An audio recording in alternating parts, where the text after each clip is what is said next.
And that right there is case in point. It don't matter how fancy or how expensive your setup is. It doesn't matter. Having fancy equipment or expensive equipment does not justify success on YouTube. You have to get up every single day and strive to make videos better than the last. You're going to have to work your butt off until probably your ass gets sore. Like, let's be real. And with that all being said, this is what it's like to be a small YouTuber. So, being a small YouTuber. It has its upsides, it has its downsides, of course. Number one being, for the downside part, is that we're small YouTubers. We're not big. We don't have all these plethora of bonuses of being a big YouTuber. We don't get all that. We have to strive, we have to get there, we have to work hard to get our achievement, all right? But the thing is, it's always worth it in the end if you do end up succeeding or is successful. Or in the midst of being successful. Now for me, people have told me that it was almost like a race where, you know, you have to strive to be this, you have to strive to be that. And you know what? Actually, it's more like that now than it was in the past. Back then, you could pretty much do anything on YouTube and, you know, a lot of people would see it, but it's not really like that on YouTube nowadays. You may think it is, but it's really not. You have to make sure you get yourself in a nice, good niche that you want to stick to, because variety content on YouTube doesn't really do well. Unfortunately, it doesn't. So, you know, let's just stray away from that and let's talk about it. What it's like being a small YouTuber. Now, when you all start off as a small YouTuber, probably and hopefully that you most likely started off with like a camera, using your phone. I started off using a tablet to make my videos, and then now it's just everything it just becomes one of those things where you don't really expect yourself to go way further than what you were expecting when you first started. Like, hell, you would get happy if you gained 10 subscribers back then, but now it's like you really try to strive to get to a specific goal nowadays. And when you're a small YouTuber, you tend to appreciate stuff way more than if you were a big YouTuber, because that comes with the territory. I'm pretty much just spitballing for this video, but it really is true when you really think about it and come to terms with everything. Now, it started off with I was using my mom's tablet because at the time I didn't have a phone, and it became this thing where I would record with the tablet using a tripod that wasn't even meant for a tablet to be held in it, but it just worked out. Like, you get really creative when it comes to being a small YouTuber than anything. Being a small YouTuber, that's where you learn all your creativity. That's when you learn to keep things more $150. Like, you're not afraid to really step out your comfort zone. Normally, if you were to be a big YouTuber, try to step out your comfort zone, it would be a whole nother story.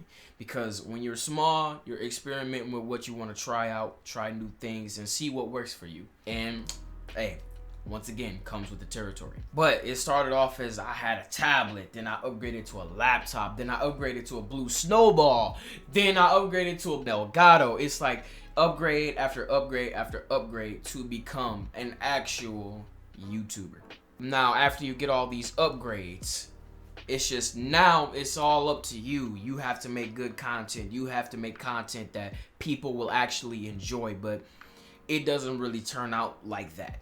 And that's the downside of being a small YouTuber. You got all this fancy gear. You got the fancy camera. I'm using to record this right now. You got the fancy microphones. You got the monitors. You got the expensive computer. You have everything, and it's literally just up to you to make content. And like I said before, content that probably is not even gonna get recognized. Once again, comes with the territory. And that's probably the hard part on YouTube, because the longer you wait, the harder it is to grow on YouTube, and it really is a struggle now. I'm still struggling to grow. I may establish a really small subscriber base, but it could be way more vast than just like 50 some people returning to my videos to watch them, no matter what type of video they are. You want to establish yourself a good fan base, and so on and so forth. And it's hard to get recognized, harder than it ever has been before. Like I said, it really is, and it's almost like a race now. Now, this is coming from me, so I don't know how everybody else copes with this, but whenever I see that a video performs well compared to another, even though I didn't really change nothing, it just turned out bad. What I really mean by this is that when a video underperforms versus a video that overperforms or is well performing, and they're pretty much the same type of content, like you didn't really change anything up whatsoever. You try to recreate that video that performed well and gained traction. You try to recreate that, but it doesn't get the same recognition as it did the first time. That's when YouTube gets really demotivating. It feels like RNG sometimes, but it's not really like that. It's just the algorithm. But when you do get recognized for like, I don't know, when you do get recognized, all right, it's just like you get hit, and it's like you really feel the experience of being a YouTuber when you actually get motivated. Usually I get demotivated when a video performs differently than literally the same video I put out. Maybe I could put out a Mario Kart video, and then I put out another Mario Kart video, and the video underperforms way worse than the other video did. That's when shit get real. That's when you start getting demotivated. That's when you start rethinking what type of content you want to do. It's just, you get hit like a damn bullet train.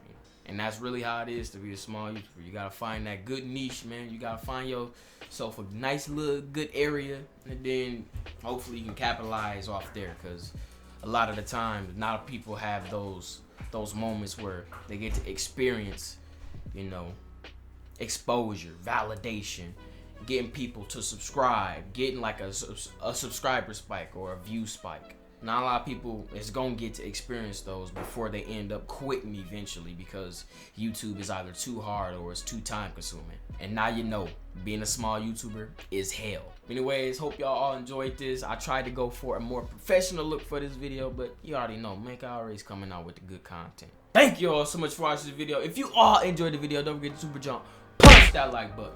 Don't forget to follow me on my Instagram and my Twitter. It is on the screen right now, so please, family, go follow me. And check out my Discord server and DM me whatever the hell you want. I'm always responding back. I will see all y'all beautiful faces all in the next video. I'm outie.